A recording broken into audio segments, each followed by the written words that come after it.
History of gold کی episode number 4 نویا کی سونے کی کانیں جہاں سے سونا ملا انسان کھو گئے، کانوں سے سونا نکالنا کیسا، نویا کے لیے سونا آزمائش کیسے بنا، نویا کو قدیم دنیا میں سونے کی زمین کیوں کہا جاتا ہے۔ اگر آپ ہمارے چینل پر نئے ہیں تو چینل کو سبسکرائب کر لیں اور بیل آئیکن کو دبانا نہ بھولیے تاکہ تمام ویڈیوز کے نوٹیفیکیشن آپ تک پہنچ سکیں۔ چلتے ہیں اپنے موضوع کی طرف جہاں سے ملیں گے ہمیں ان تمام سوالوں کے جواب۔ السلام علیکم، میں ہوں دلاور ظہور اور آپ دیکھ رہے ہیں ہسٹورک اینڈ فن۔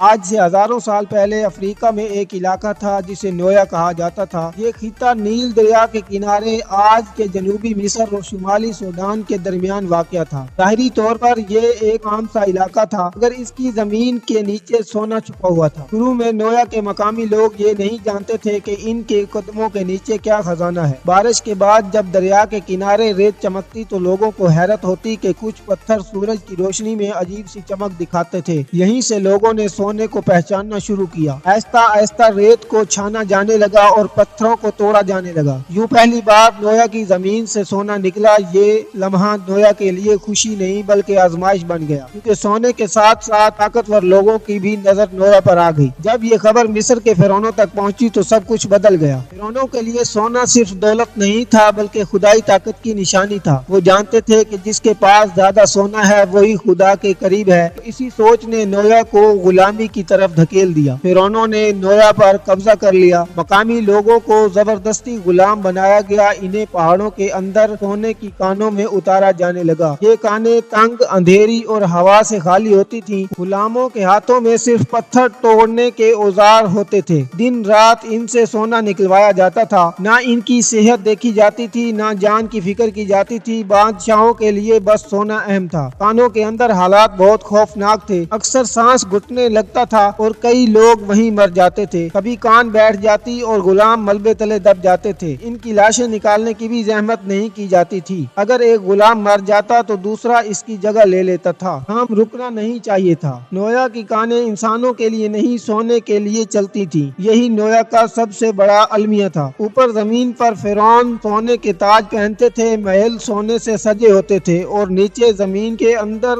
انسان تکلیف میں تڑپ رہے ہوتے تھے۔ طاقت اور ظلم ایک ساتھ چل رہے تھے۔ وقت کے ساتھ سلطنتیں کمزور پڑ گئیں۔ نویا کی کانیں آہستہ آہستہ خالی ہو گئیں اور وہ علاقہ جو کبھی دنیا کا خزانہ کہا جاتا تھا تاریخ میں گم ہو گیا۔ لیکن اس کا سونا دنیا بھر میں پھیل چکا تھا۔ آج بھی دنیا کے بڑے میوزیموں میں نویا کا سونا موجود ہے مگر انسانوں کا کوئی نشان نہیں جو اسے نکالتے ہوئے مر گئے۔ تاریخ نے سونے کو یاد رکھا، انسانوں کو نہیں، اور یہی نویا کی سب سے بڑی سچائی ہے۔ ویڈیو کو لائک اینڈ شیئر کریں اور کمنٹ سیکشن میں اپنی رائے کا اظہار کریں۔ ملتے ہیں ایک نئی ویڈیو کے ساتھ۔ اللہ حافظ۔